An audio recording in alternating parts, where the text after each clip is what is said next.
and welcome to the S Word Live. My name's Renee Rebar, and I am your sales strategist, TEDx speaker, and author. And my goal today is to help make sales simple and fun.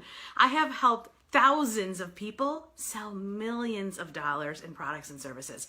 So if you are a coach, a consultant, a done-for-you service provider, an agency owner, then this is you that I'm talking to. So welcome.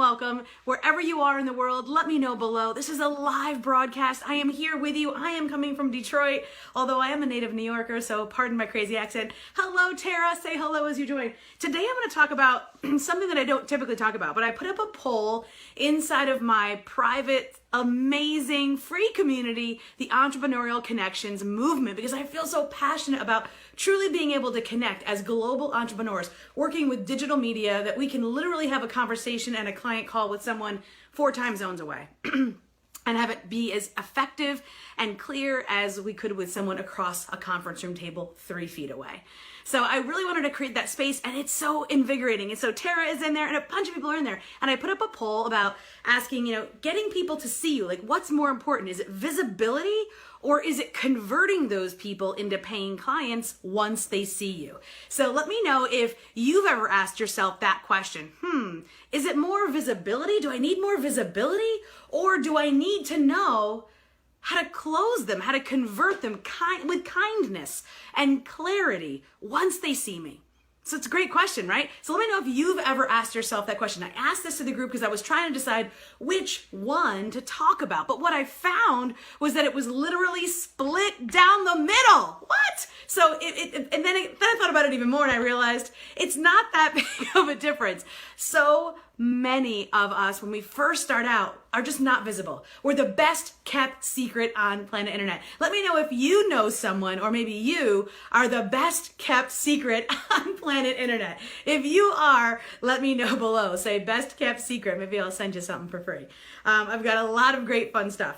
So being the best kept secret, a lot of times I made little notes here. A lot of times they think if people just knew about me, then I would be able to turn them into a paying client. They would see what I have. They would love it, and it would work out great, right? So that is one camp. 100% that is one camp. And oftentimes what I find, and that is someone who's newer on planet Internet, not necessarily newer in business, but newer on planet Internet. Hey, Diana, hello. And so say hello as you guys join. The other camp is they see me, but they're only coming to me for free stuff.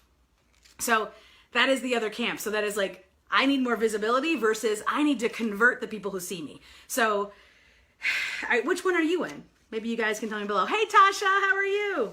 So the real answer is it's both. We need a visibility, and we need the ability to identify the mile markers in a relationship. Even if it's online, it's still a real relationship.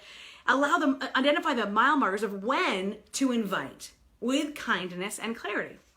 So, what I find most oftentimes with and I'm like, my little notepad, I've been traveling, so my regular notepad is gone. I don't know where. It's somewhere. It's laughing. It's hiding from me. So if you guys can find it, let me know, okay? Is it in my suitcase upstairs? I can't remember.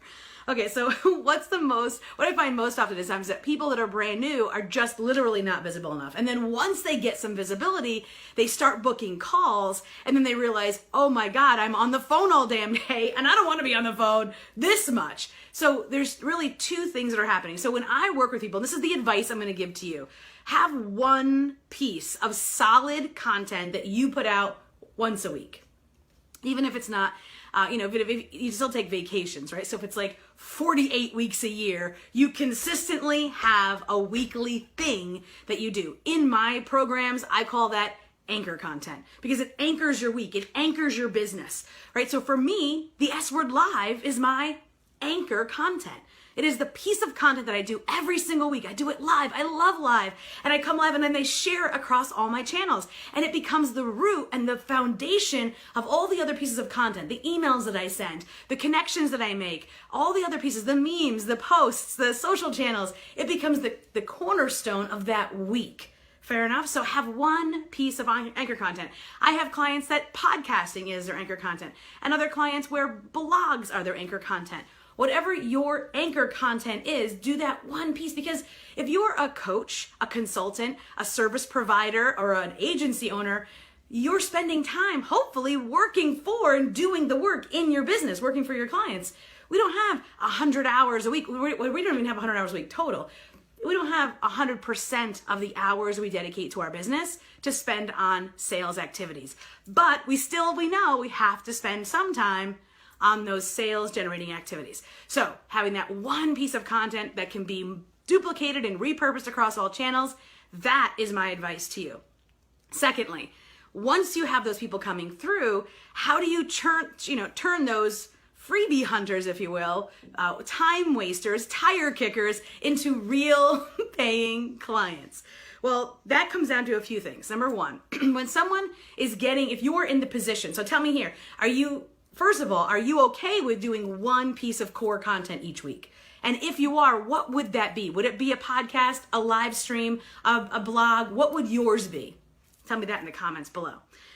And then secondly is, once you're getting people on the phone, if you're getting people on the phone, are you getting at least 2 or 3 or 4 or 5 people on the phone each week? And how are they coming to you, right? So it's pre-framing. But then once the pre-framing is there and you're actually on the phone, there is still a nuance. So that emotionally intelligent nuance, to be able to identify that, there are a few key factors. Number one is, are you explaining the value of what you offer to that person correctly? Well, how do we know that? Well, if we've listened deeply, we'll be able to explain that value. So let me know this in the comments. Have you ever been concerned or wondered if the value of what you're explaining, your offer, your program, your services, has that ever been questioned? Like, wow, that's a lot of money.